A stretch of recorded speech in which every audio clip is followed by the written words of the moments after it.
live now, okay? Okay. And I think we're live. I can never tell at the beginning, but yes, we are live now. I'm back with my friend Jeff. How you doing? Good, David. How about yourself? So I just had to sort of like interrupt you and say, "Hey, why don't you tell me this on the live stream?" So now we're Yeah. live. So you welcome back, first of all.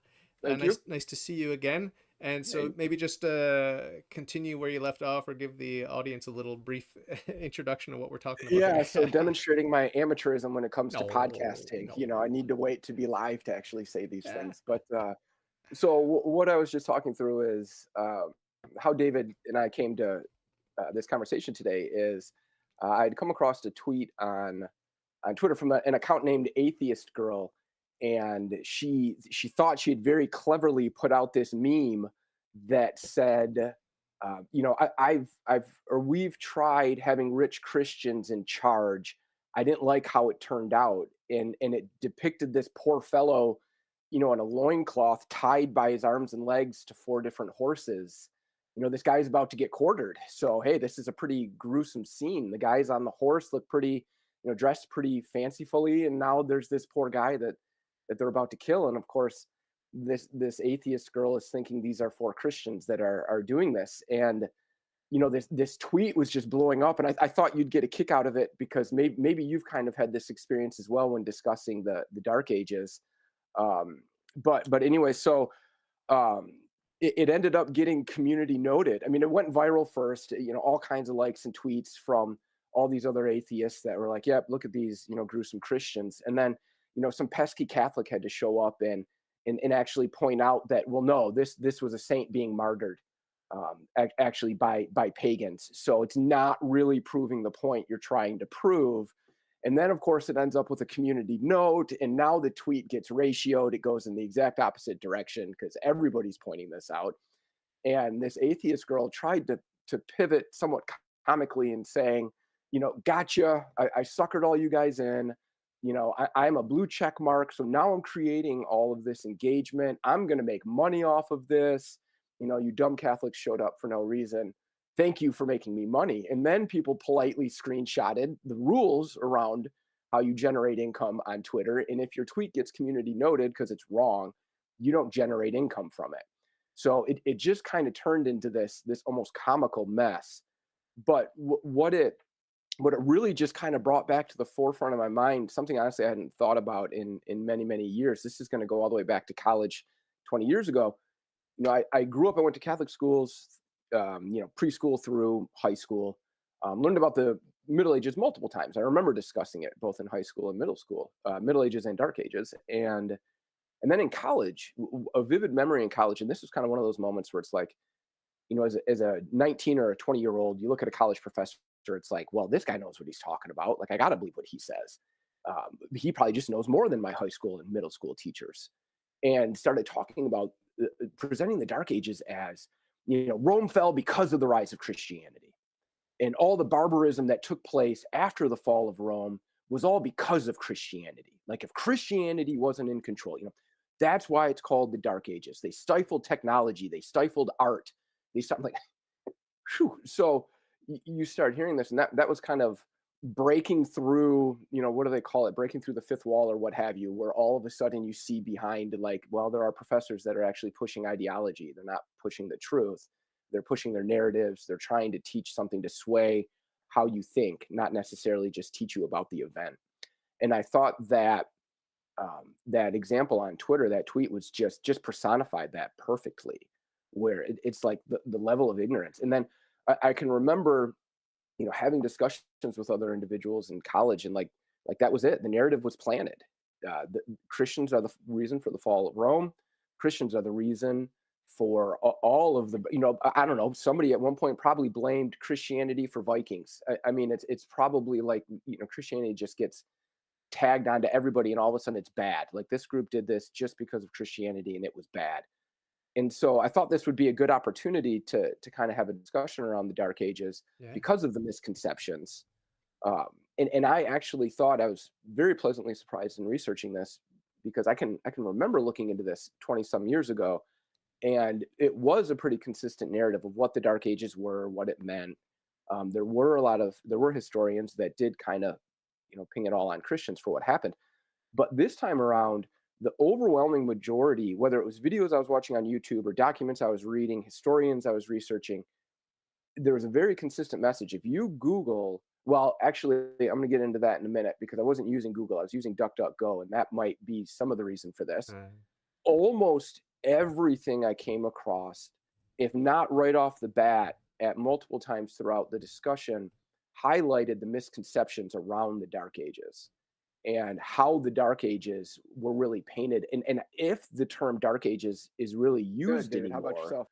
many of them saying it's more just described as the early Middle Ages, because the term the Dark Ages had become so connected to kind of this being blamed on Christians. And of course, I'm painting with a broad brush. The world of history and historians, you have all different perspectives. I'm not necessarily, this isn't anything new, but it was definitely a prevalent thought that Christians caused the collapse of Rome. And now, you know, reading through some of these, again, documents, going through websites and videos, the amount of historians now saying, well, actually, Christianity kind of sustained Rome for a bit longer. Actually, it kind of helped unite some folks within Rome, gave them something else to believe in while the world was crumbling around them, so to speak. And it may have actually been a source of, reducing the total negative impact of Rome. And so then it's like, so what really is the cause of the fall of Rome? And I don't know. I've always been a bit of a history buff. I'm in no way a historian, but Rome obviously, historians, the reason they felt the fall of Rome was so significant is because the achievements of Rome were so significant. And I think that's where you get these folks, especially atheists, that will say, we don't need God. Humanity can do this. Look at Rome. Rome went great. And it was legal and it was allowed to grow and this, that, or the other. That's when it fell. Are you still seeing or hearing me okay? I just got to You notice. cropped out just a little bit. Yeah, you may need to repeat your last sentence when you said something was free. We didn't catch that when you glitched just a little bit there. Um, okay, I don't. I'll just back Rome up a was little bit. great. Just Rome in was that. great because blah blah blah. Oh yeah, there you go. So Rome was phenomenal because man created it, and if it wasn't for those Christians coming along, Uh, maybe we could have sustained it forever. So kind of that mentality of humans are good enough. We don't need anything else. It's just us. And again, goes right back to that tweet where the atheist girl is saying, we don't want Christians involved. Look how horribly they treated people. And sure, does Catholicism have a rocky past? Sure, sure. Not everybody's perfect. There are plenty of horrible things that have taken place. But this idea that if we were to just remove God, we would remove the problems. If man would worship man, then we could be all set. And when you go through and you look at the fall of Rome, much of it started with very poor leadership. It was humans that crumbled Rome. You had leaders like Commodus, Caligula, some of these guys where the actual success of Rome was the furthest thing from their mind. All they could care about was their own personal pleasure. They were sociopaths, they were psychopaths, and it's kind of wild. You go from Marcus Aurelius, a man who, great ideals, believed in, maybe not a Christian, but still, like, we need to do what's best for everybody. He would be a guy that would be at the front of the line in a war if he could. And then you have his son Commodus, who's the exact opposite. And my wife and I were watching Gladiator the other day, and obviously that's a fictitious movie. Those events didn't happen and things like that. But they do portray Commodus and really kind of demonstrate how, these figures that thought so highly of themselves, they viewed themselves as gods in this position, leading this massive Roman Empire. It was actually their decisions. It was the actions they engaged in that led to the fall. The splitting of Rome into two empires, where you've got one that's poorer than the other, but fighting most of the battles and all the issues that arose from that. Visigoths moved in after they were being attacked. I believe it was by the Huns from the east. And Rome wasn't really all that thrilled about it, but they let them in, and that caused uprisings within Rome. Inflation was out of control. Trade was disrupted. They were sending so many people to war, they were losing their slave labor, so they couldn't even manage their interior. And again, then you've got these leaders where it's like, well, I'm just kind of worried about satisfying myself in every way, shape, or form. Rome can go crumble if it wants. I don't, it won't crumble. Actually, is probably the mentality. It doesn't matter what we do, we're not going to go away. We're too powerful. And just this. So the real topic of conversation I wanted to discuss was how often the faith is in man, the faith isn't in God. And if we believed Rome was the greatest thing man could create, well, yeah, the crumbling of Rome did introduce, about 500 years of chaos, and that is sometimes referred to still as the Dark Ages because there was so much warring going on. There was a famine that came through and wiped out 13% of the world's population. There was a lot of crazy disruption, but during all of this, you also have France establishing itself, Germany establishing itself, England really establishing itself. I mean, you're starting to see the growth that is coming out of the chaos, and you think through 2008 when we went through the recession. The U.S. government spent billions of dollars bailing out organizations they felt were too big to fail. Banks, auto manufacturers. We couldn't let them fail. There was this fear that those were the structures that were actually holding society together. And maybe that's the case. Maybe if they did crumble, we could have entered a very, very dark time after that. But boy, as humans, are we so much more inclined to put all our faith in these structures we build, that is what sustains us over time. No matter how often we watch them break down, we watch them fall apart, and maybe even something greater coming out of that. um, we want that focus to be on us. We don't want that focus to be on God. So again, that was kind of the foundation of why I wanted to have this conversation, to explore this further. But from the research perspective, the amount of, again, resources that I found that really kind of are changing this narrative. Again, maybe this was just my experience in college. I'd love to hear from you if you kind of had a similar experience around this. But it seems as though this narrative of like, well, Christianity is really to blame for the fall of Rome, or Christianity is the reason to blame for the Dark Ages. Maybe that's actually being addressed more than I was even aware of. Well, I went to university well before you did. I went in the early 90s, and I was studying hard science, so it was no humanities at all. So yeah, I mean, this is non-issue unless you're just talking with friends in your spare time. But I want to give a shout out to my friend Phil. He just showed up in the live chat. But yeah, that's the general narrative that's been floating around my whole life. I was culturally Christian because I was raised Protestant, but I became atheist at 14, and then it was just like, I absorbed all the anti-Christian, anti-Catholic Yeah. black legends and everything like that. But I think Saint Augustine said it best in the City of God, which was when he said that there are two cities characterized by two loves: love of self unto contempt of God, and love of God unto contempt of self. And but as you were speaking there, I was thinking about, okay, it's one thing to have the auto industry, it's one thing to have the banking industry, it's one thing to have Hollywood or whatever, like these industries.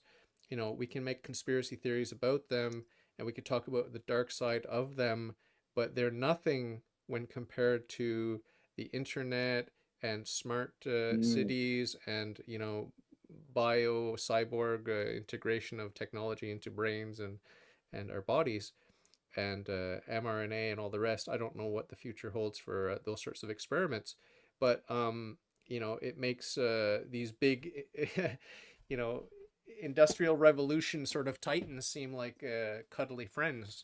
When we think about what's yeah. possible, in the next gen warfare against Yeah. humanity. You talk about Yeah. the Yeah. slavery. You talk about the slavery of Egypt or Rome or whatever. It seems like a joke compared to the slavery that's coming, possibly. You know. Possibly. Oh, absolutely. I'm trying. What I'm looking for is Babylon B just put out a funny headline, and it was something about that. I forget how they worded it, but it was essentially like, you look at any movie that highlights a future based on technology, and all of these movies are always very similar. Now, obviously, this is just Hollywood, but what was the author? I forget the science fiction author from like the 50s and 60s, I believe, and he's like the godfather of robotics. I mean, he was a science fiction author, but he was also just an incredibly, he came up with the three laws of robotics, and this, that, or the other. And I forget, I forget the whole story behind him, but um, the headline was like, after looking at science fiction movies, bleak future, tech industry ramps up efforts to, keep pushing forward tech. And it's like, you see these movies where all of a sudden everybody looks the same, dresses the same, lives these robotic lives in these overdeveloped cities with no trees, no vegetation.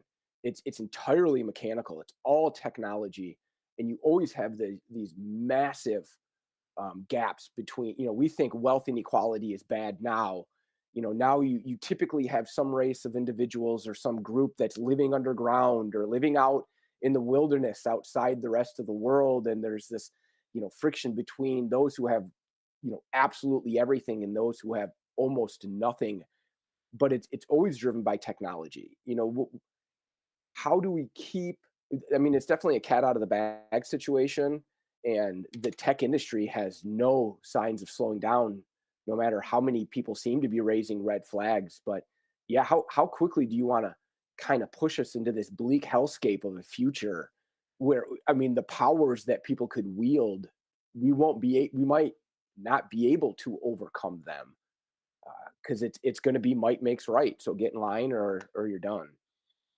Yeah, it's interesting to think about in the mystical, you know, realm, the mass and how the sacrifice of the cross is made present at every consecration of the Eucharist, and how Christ hanging on the cross 2,000 years ago was present not only today, but in ancient Egypt or wherever, and in the future, the cyborg future. Like, I mean, Christ is present everywhere, right? And Christ is present in the human drama all throughout, from Adam and Eve all the way up until the end, his Christ's second coming. He's part of every drama, meaning that he's there, present, living the pain of everyone that's getting raped and killed in war, or taken advantage of, enslaved. He's not ignorant of it. He's not just reading about it like, oh, in Yeah, 4,000 years little Timmy is going to be taken as a slave, whatever. No, he's there, he's with the he's already person, he's there. suffering with them, he's suffering for them on the cross. And so it's very interesting in a sci-fi context to insert Jesus on the cross, and just sort of imagining uh, the meaning and the value that's being given to the downtrodden victims of these new barbarians, or whatever you want to call these tech giants who are enslaving people. And it's like, there's no doubt in my mind, a lot of people who don't fear God, they want to make sure they're on the right side of that battle. Like, hey, I want to make sure I've got the good Yeah. technology and the money and the job and whatever, so that I don't end up being crushed by the machine. Well, I'd rather be crushed by the machine, because that's where Christ is, right? So I'd like you to comment on that sort of mystical aspect of the dystopic future that might be coming, and I think is coming. Yeah, well, kind of maybe along these lines. I saw a quick clip you had put on Twitter this week with a guy who said, essentially, I don't believe God would send anybody to hell. Um, and you can see in that type of Christianity, the motivation would be, my life is the most important thing. I need to preserve my life. I don't need to worry about the next life. That's already taken care of for me. I'm all set. So I'm going to go do what makes me as happy as possible now. And it's just going to continue to push this idea of living your life out of fear, this fear of what could happen to you. So I better do everything I can to protect myself, align myself with the people in power. And are you familiar with the guy named Jonathan Pageau? Oh, yeah, yeah, yeah. So He's Jordan Peterson's friend, right? yeah, yeah, He's good, yeah, Canadian too. He's Orthodox. I think he's Greek Orthodox or Eastern Orthodox. yeah, absolutely. He does. He restores. He writes icons or something. Yeah, yep. And it does. He does a few different things, but he always talks about the idea, and Peterson does a lot too. The hierarchies in life. So, what are you orienting yourself towards? And if you're orienting yourself towards yourself, and not only towards yourself, but towards yourself out of fear. How is that going to motivate your decision making? What good are you going to try to create? You're going to seek power.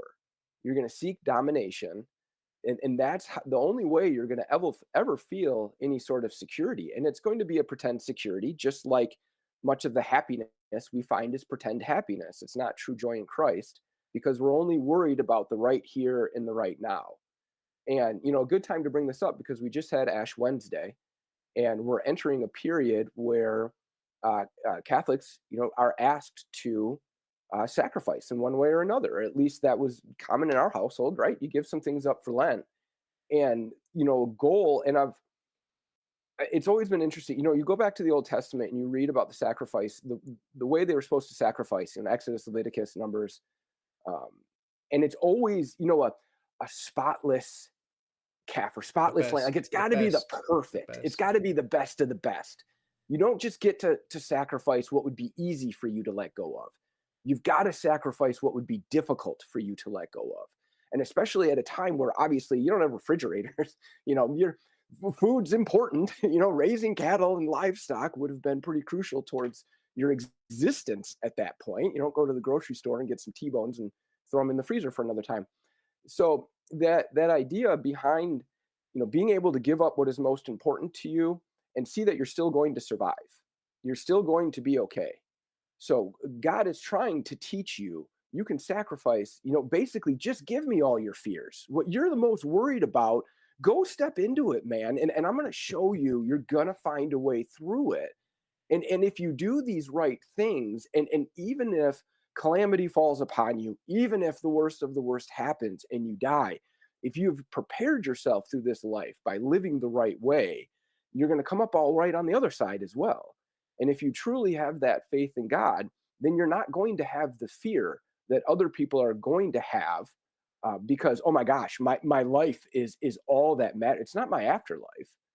It's my life now that is all that matters. And again, I still think you can say you believe in God, but if you don't have a fear of God, if you don't have the concern of hell, are you worried about being prepared for that afterlife?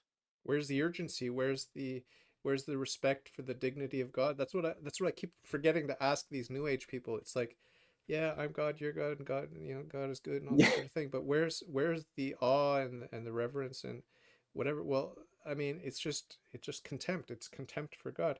And I at one point I thought I was God, but it was terrifying. It was an overwhelming glimpse into the abyss of nothingness, and then I went straight into the arms of God. But these people, they're kind of got one foot in both worlds. Like I said to my yeah, previous guest today, it's like they're kind of half atheist. Go full atheist, and then you'll end up yeah. in God's arms pretty fast. The Well, I problem is think mediocrity. Mediocrity is the problem. that's even a message from the Bible. Well, I forget what where was I just? I was just reading. God would rather you go out and sin like crazy, learn from it, repent, and come back to Him, rather than just pretend. Like don't just sin a little bit and keep going down the path. He'd rather you go all in, figure it out, repent. He says it. One Find me the person. reference for that. That sounds interesting. It sounds like Luther, sin and sin boldly.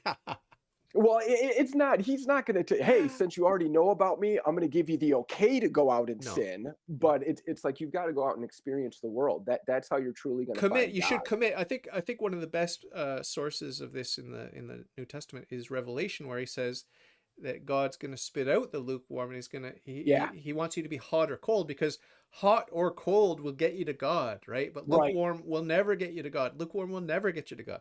Yeah. That was exactly what I was referencing. I didn't remember where it was from. I just remembered the message, because that was very impactful, to me for many different reasons. But just this idea, I think too often, misconception of Christianity is that, if you're a Christian, you're just supposed to be a simpleton that sits home and doesn't do anything. And, it's like you're not supposed to go out and be bold and brave and screw up and learn and do better. And, or if you do, you end up like, Joel Osteen or Osteen or whomever, which, yeah, anyways, we don't need to discuss that. But it is an interesting misconception because you also often hear, you Christians are just hypocrites. You sin, you make mistakes. It's like, have you ever gone to church? Like, do you understand the idea of reconciliation? Do you get the concepts that as Christians, nobody is more aware of our sin than we are, and we are always trying to Yeah, but improve, I but want we're to not say perfectly made. something about that. Okay, I don't like The Simpsons. I never watched The Simpsons, but I stumbled upon years ago this clip because someone sent it to me because I turned Catholic. This clip of Bart in the confessional at Catholic church. I don't know if you know, but the Simpsons were Catholic at one point. But Yeah, anyway, I don't know anything about that world of the Simpsons. But they sent me this clip. Bart's in the confessional and he's like, "Yeah, priest, I did this and I did that and whatever.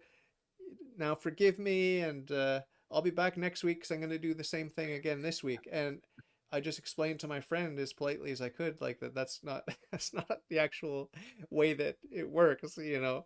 yeah. So, No, that's sorry to tell you, but that's not that's not the true teaching of the sacrament of reconciliation, unfortunately. oh no, yeah, Sorry to I pop would your not. bubble there. Sorry to pop your bubble, but what's it called? What's the show called? What, The Simpsons? Simpsons. Yeah, The Oh, Simpsons. The Simpson is not like the source of our Catholic teachings, right? Like you're gonna have to go a no, little bit deeper. You're gonna have to go a little bit deeper in the culture to get to the truth of Catholicism. You know? yeah, no, there's, well, even again, going back to Lent, growing up, it was like you've got to give up something really hard, and I understand the idea behind that. But actually, when it comes to Lent, I like to give up something that I know I shouldn't be doing.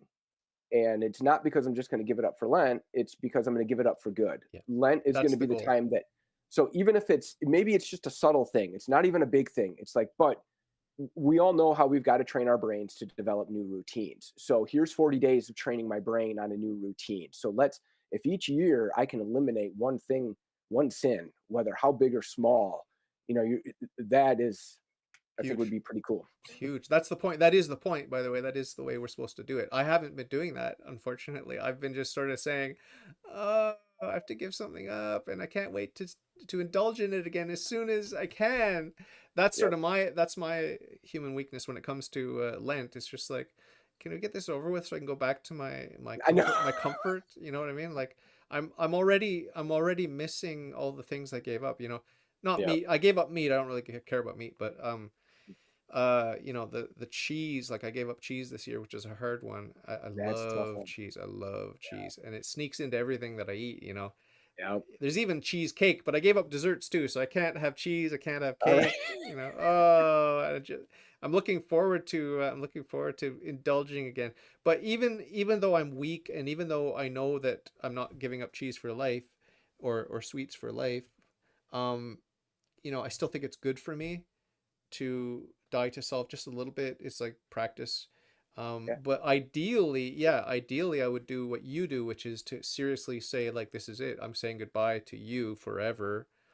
Not that cheese is evil, but um, it's probably not the healthiest thing to eat. I eat a lot of cheese, but and same with sugar. But moderation. So this is a step towards moderation. That's how I view these disciplines. Yep. But No, yeah, it's more important to tackle like the pride, the sloth, and those sorts of things. But they're more elusive, harder to manage. Like it's easy to cut out cheese or meat or sweets because it's just like it's a material thing. Like don't put it in your mouth. You know, it's like right, pretty right. easy. But the stuff that comes out of our mouth, as Jesus said, it's not what goes in the mouth; it's what comes out of the mouth. That's the problem. You One of these days, I'm going to know. give up being a jerk on Twitter for Lent, but I don't know if I can do it Oh. or not. So I No. want to, but then somebody shows a picture of a Christian being drawn and quartered and blames Christianity for it, and then it's like, all right, well, come on, what Well, am I that's not supposed being a to? jerk. I mean, if you just sort of educating people. Yeah, yeah, wild wild west out there on Twitter. It's an interesting world, but this, similarly, um, going back to this idea of fasting or giving things up for Lent, and this idea of give it up to God that Christians very much have instilled in us. If you've got a problem, give it up to God. That is also another topic that I think gets misconstrued by atheists. You'll see this jokingly, after like a shooting in the U.S. Atheists or Democrats will post, "Oh, here comes the Catholics with their thoughts and prayers," tweets that don't actually mean anything. And it's like, well, do you really know what it means? when we give something up to God, it doesn't mean it's not calling it's not saying, okay, well, I'll sit back and do nothing. And God, it's no, it's like you're calling God to act through you. You're calling God to act through politicians. You're calling God to act through doctors, whatever it might be. That's what the thoughts and prayers are for. It's God, bring them peace, bring them whatever you can, work through the people in their lives to help them through this situation. If there is a way to prevent this from happening again or reduce, like, we don't know how to get there. God, instill us with the knowledge, instill us with the capabilities, bring us to action. That's what the prayers are for. And again, it's another misconception that, well, oh, they'll just throw it to God because they don't want to do anything about it. And it's like, well, it's actually the exact opposite. We just don't want to do something dumb. We'd rather have the greatest being possible instill us with knowledge that humans might not even be capable of without him, to help us act in the proper way in order to actually, well, do God's bidding ultimately. But if we were to put it in a very human sense or very human terms, try to fix this problem. And maybe that's part of the issue too, is humans always want to fix a problem. It quite often is an issue between men and women in relationships. A common reason for quarreling is a spouse wants to sit down and talk about their day and just complain about something. You just want to get it off your chest. It's driven you nuts all afternoon, all day, whatever it might be. I want to complain about it. And the other spouse is, well, like, I'll ride in on my horse and fix it for you. And it's like, well, babe, you can't fix it for me. I just need someone to talk to about it. Sometimes that can be the best way to work through something is, I don't want your 5-second response with a solution. I want you to live in this with me, discuss it with me. Like, okay, then I'll go fix it another time. But just, you know what I mean? Yeah, absolutely. When Pope Francis took office, he put a big sign on his door, no complaining. I always think about that. I always think about that every time I complain. It's like, maybe I should, curb my complaining. But, it's low on my list of things to fix.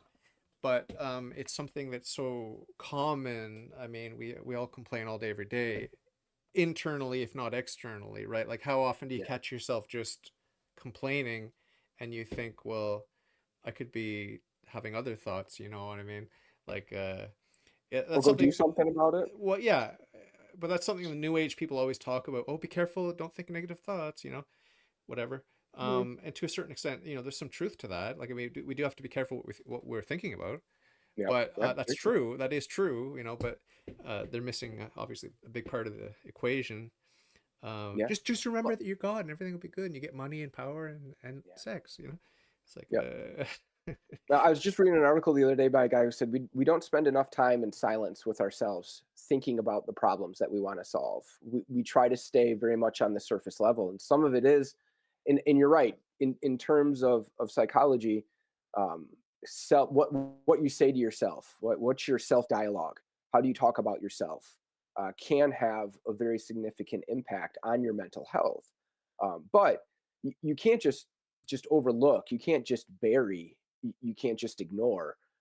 Sometimes you've got to go through the pit in order to come up on the other side, and you might come out dirty from crawling through the muck and everything else, but you're never going to get out of that pit if you don't take the time to realize, one, you're in a pit. What am I in right now? And that's often the case um, with depression. Is it's just think happy thoughts, just think happy thoughts. And your body isn't processing, your mind isn't processing. You could almost look at it, just to make probably a terrible comparison, but if you give your body, look at just what happened with the COVID vaccine. All these people thought, I could just take this vaccine, I'm going to be just fine. We were told you won't get sick. We were told you won't get hospitalized. And it's like, well, it's still going to happen. Stop looking for that quick fix that's just going to take care of it for you. Maybe you just need to start exercising a little bit more. Maybe you should start taking more vitamins. Maybe you should spend a little more time in the sun. Maybe you should get your body equipped to handle something on its own, rather than just trying to say, well, I can do steps 1, 2, and 3, and then it's just gone. The effort that you put into something typically um, dictates the outcome. If you think it's just a quick fix, then the problem's going to come back quickly. if you invest the time and effort to really dive into what it is and explore it, that can sometimes be the only way that you get through it. So, I'm not trying to give mental health advice. Please seek counseling, what have you. This is obviously a massive issue that the West is dealing with. Um, but it's, love is love, David, right? We'll just blanket over it. We'll just say love is love. And you should be happy just the way you are. And you don't have to change anything. You don't have to change anything. And even Christians will use that. God loves you exactly the way you are. But too much There's to no leave you that way. reason. But too much to leave you that way. Yeah, there you go. That's the one I heard that I thought was good. God loves God you loves as you you are, but he loves you way too much to leave you as you are. to Like leave you that way. that's Yeah. Well, and that is a good way to put it because God does love us, but it yeah. doesn't mean, again, there aren't call to actions that He is instilling in us that we're ignoring because we'd rather watch Netflix and Well, order Grubhub. And I always think about Saint Paul or or any of the saints really, yeah, and just look at the example of their lives. That's why Saint Paul, under inspiration, said, "Imitate me as I imitate Christ." And I can say the same thing. I was thinking about that this morning in the kitchen. I'm like, just as a joke, I could say to someone, "Imitate me as I imitate Christ." So, in other words, don't imitate me too much because I'm not imitating Christ too yeah, much. You know what I mean? But it's still, to the extent that I imitate Christ, you are safe to imitate me. But it's just like there's not much to go on there. But that's why the church holds up not me, but holds up the great saints, so we can look at that's what it is to imitate Christ, right? And I always like to go to Saint Paul because he's such a hero, and there's such a colorful story about him in our Bible, and I mean, just look at how he strove. Look at how the effort. Look at the blood, sweat, tears, and yeah. everything. It's like it's Well, so I don't. different. It's so different from the New Age way of life, right? Well, and I don't. Maybe you're more well informed here. Do you know what age range was Paul in when this took place? Do you know? That's a very good question. I don't know. I don't know if I've Maybe ever read someone that anywhere. you haven't read what his age. Just what just yeah, like an approximate age. Was he in his 30s, his 40s, his 50s? Was he in his 20s? Had he just barely been prosecuting or persecuting Christians before his conversion took place? And what I'm getting at here is that oftentimes we say, well, it's too late in life to make this change. And that to me is just one of the reasons Paul is so incredibly inspirational is to do such a 180 in life and to have somebody that could be so against something, see the truth, recognize the reality of the situation and go, okay, it doesn't matter what mistakes I've made. I'm not going to let those hold me back from what I know God is calling me to do. Now, not everybody has a vision of Jesus Christ directly in front of them. Sorry, did you find something? Yeah, he was according to one source, he was 30 at his conversion, 60 at his death. Okay, 30. so So that's spend. younger than I thought. I thought he was older actually at his conversion, but 30. I thought he was too. I thought it would have been more in his 40s, Yeah, but that's what I was picturing. to still look at like at any point in time in your life, if you have that experience where it's like, wow, like this is different. I haven't experienced God in this way. It doesn't matter how old or young you are. That's His plan, right? You had to go through experiences in life in order to get to that point. It's a blessing. Use that as your opportunity to make those changes that you want to make in life for the better. And interesting, you mentioned why the Catholic Church holds up the saints. Yeah. I had kind of an interesting experience this week. So last time I was on, I don't know if you remember this or not, but I mentioned I was raised Catholic, but I'm currently attending a Reformed church, Yeah. a Protestant church. So kind of the opposite of the experience that you had in life. Raised Catholic, went through a period. I don't know if I was ever really an atheist. I think I was just a pissed off teenager and young adult. But and then I was married and then started attending a Reformed church because the pastor was a neighbor of ours and we were very good friends. Um, I don't think I've ever really lost my Catholicism, and that's part of it. Is I love reading the saints and all of the insight that they can provide. I just don't understand the problem with that.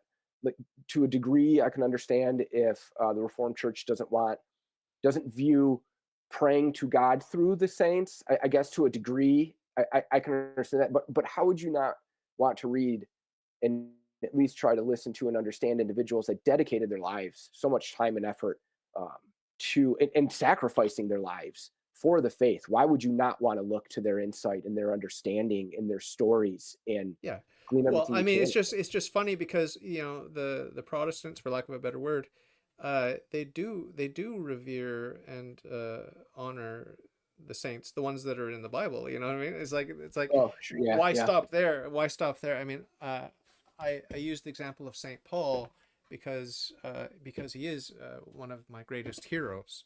But he's also one of the greatest heroes of every Protestant I've ever spoken with. Like no, I've never met a Protestant who denied that he's a hero and that they try to imitate him as he imitates Christ.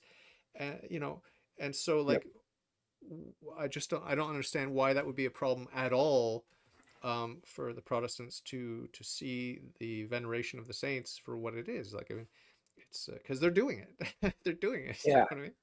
I With guess just these instead of maybe those, but maybe because maybe because they don't understand what Christ said when he said that God is the God of the living, not of the dead. And so like when I talk with Saint Paul, it's not like you and I are doing here. It's just more like me speaking, raising my thoughts to heaven, and talking with Saint Paul or whoever.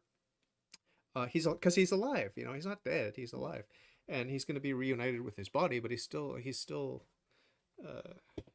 alive. You know what I mean? So I think that's something a missing piece with a lot of the Christian communities that just maybe a little bit nervous to encroach on the dignity and the sovereignty of God, but uh, you know, no, that's exactly what I wanted to touch on a little bit yeah, here. I had an interesting experience on Ash Wednesday. The Reformed Church that I go to did a service, um, put ashes on your forehead, and it wasn't not a whole lot of people went. They did it Wednesday morning. because it's Um, a novelty, or is this something a tradition of that? well, that's what I more actually would love to speak with my pastor Yeah, specifically about this, but yeah, I so my son volunteers. He attends a Christian Reformed private high school, um, and he participates in the robotics program. And this was his first year, and this program is absolutely remarkable. Um, it's huge across the United States. It is a real. I mean, there are kids in high school that get internships because of being a member of these programs. Because you are building the robot, you're doing all the wiring, all the programming, the whole 9 yards. It is a really cool program, and then they go compete against each other in various types of competitions. It's really cool. But so, anyways, I'm walking down the hallways of a Christian Reformed high school with ashes on my forehead, and had a very wide range of responses. It was really interesting. I mean, everything from I had a few kids just like, what, like, you got something there, like almost no idea what it was, to the other side of it going, oh, yeah, that's right. I need to look up what times the services are at our church today so that I can go receive the ashes. So obviously, too often we paint with a broad brush, but it was very interesting to see within the Reformed faith, just that spectrum of individuals really without much knowledge to it, all the way to no, that means a lot to me too. I make sure to do that every year as well.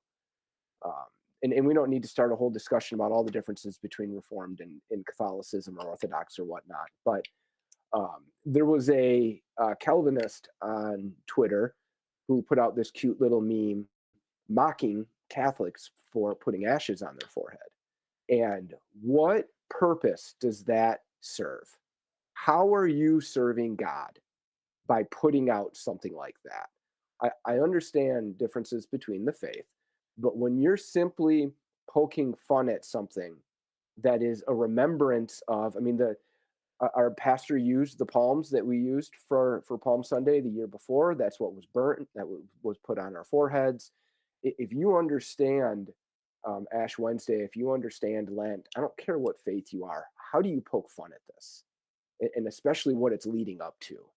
So that's where the difference. It's one thing to recognize, okay, there are differences between faiths. We do it this way, you do it that way.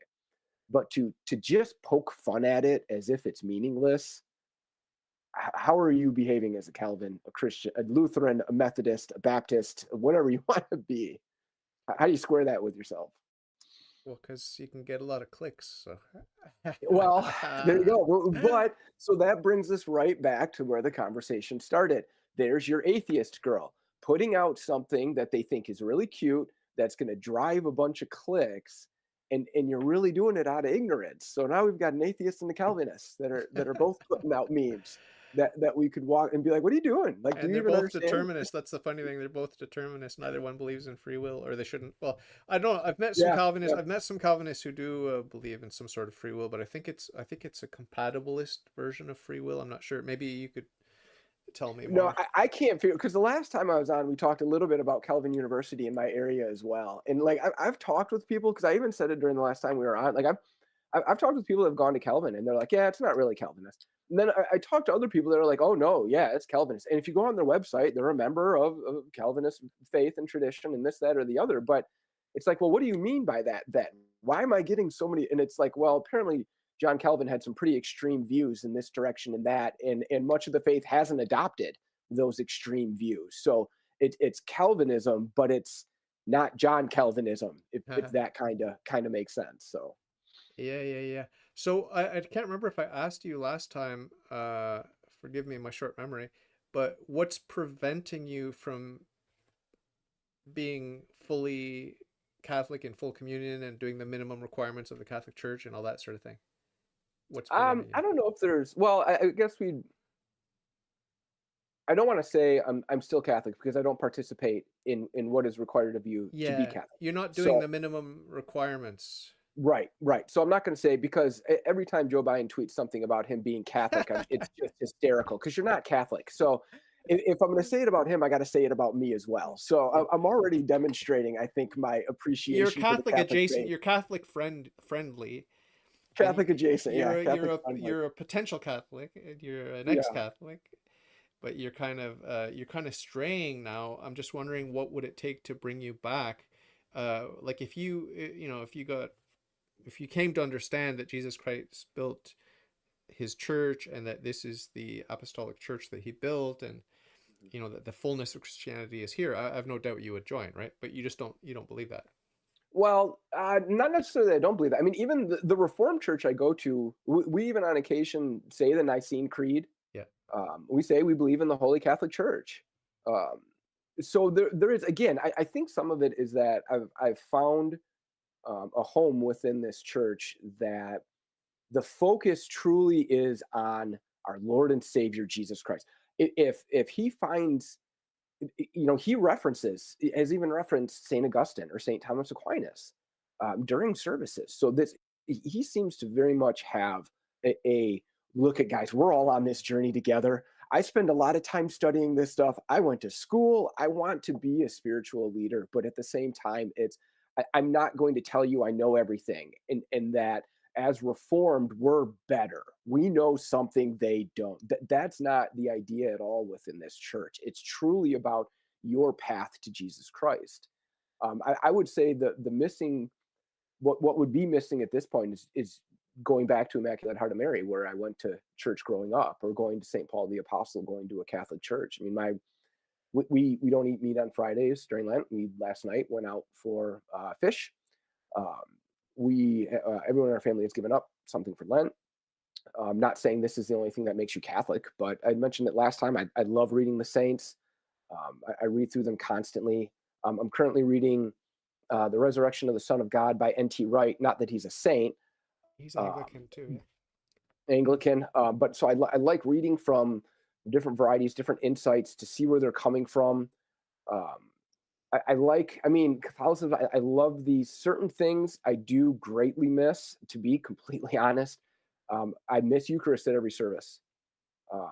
I believe Jesus Christ is alive in the Eucharist. It's not a representation of him. And in a Reformed church, it's baked leavened bread. It's not unleavened bread. I still believe Jesus Christ is alive in the Yeah, Eucharist. the leavened thing is not really a big deal because I think the Orthodox use leavened bread too, if I'm not mistaken. I don't think that's a big deal. I think we can have leavened bread in communion. I think that's the case. Someone could correct me in the live chat if I'm wrong. But when it comes down to authority, like when it comes down to doctrine, authority, and my famous book here that I always flash on the screen, The Dogmas of the Church. Hmm. I mean, it's like we have these guiding lights, these firm, fixed teachings that are established and unchanging. Um, you don't have that. Don't you crave that authority? Like we have the Pope and we have the whole living magisterium, the hierarchy. To me, that's like, it's like, that's exactly why I'm Catholic. For you, is that not attractive, or is it maybe repulsive to you? This idea of Oh, one with all. I wouldn't say it's repulsive. Definitely not repulsive. I think the Pope oftentimes gets a bad name. In fact, I've been one that has bashed him over the years, and have come to find out that some of the things. Well, we can. What was the document that was just released that caused such an uproar With the over gay the blessing? blessings? Yes, yes. I think that is something that has been very much misconstrued. I can understand from some people I've interacted with how they've come to the conclusion that they've come to, but I just think it's wrong. It says explicitly in the document, we can't bless, we're not blessing gay marriages in church. That's not what this is. At least my understanding Yeah, of is, course, of course. if somebody's coming to you in repentance, I've been in an unnatural relationship, or I need help. I recognize this as sin. How's the monkey doing these days? Anyway, forgot to ask about that. You How's said what? you were in an unnatural relationship once. I said, how's the monkey doing these days? You still Oh, keep in I'm not touch? in an You still unnatural. keep in touch with the monkey? I'm just kidding. I'm making a No, joke that you're with a no, monkey. that's like, wait a minute, where did this come from? Because when you Was said I I was in drunk during an our last unnatural conversation? relationship at one point, I'm picturing you with a little gorilla in a tutu or something. That's what I pictured right away. I've been talking to No. too many. I've been talking to too many evolutionists. That's why this image came to my head. Speaking of which, I do have to let you go.